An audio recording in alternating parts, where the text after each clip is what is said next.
Ο ήλιος της ειρήνης. Όσο το αίμα θα κυλάει στους δρόμους, στις αυλές, όσο το χαλαζόσφαιρο θα σφάζει τις καρδιές,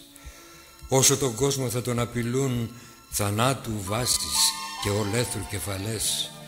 όσο το δίκιο θα ποδοπατούν στιγνοί φασίστες καπιταλιστές, όσο τα έρμα δάση σαν λαμπάδες θα τα πυρπολούν ανόητοι πατριδοκάπηλοι γουρούνια εμπριστές, όσο στα χέρια τους στον κεραυνό της βίας θα βαστούν αρπακτικά κοράκια και προδότες εξουσιαστές, τόσο πιο ξένος θα περνάει ο ήλιος της ειρήνης από το σταχτή τον ουρανό, από των παιδιών τα μάτια. Και η ελευθεριά σαν φάντασμα με μαύρες αλυσίδες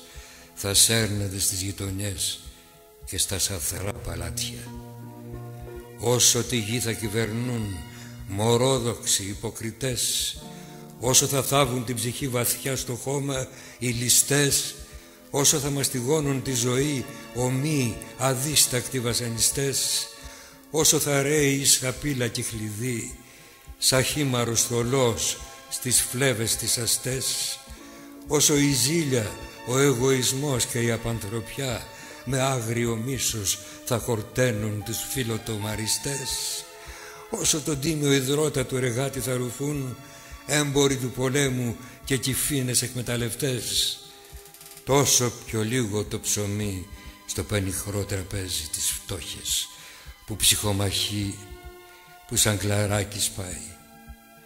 και η αγάπη μια σταλιά στα χείλη των μεγάλων που τη σκορπίζει ο άνεμος και χάνεται και πάει.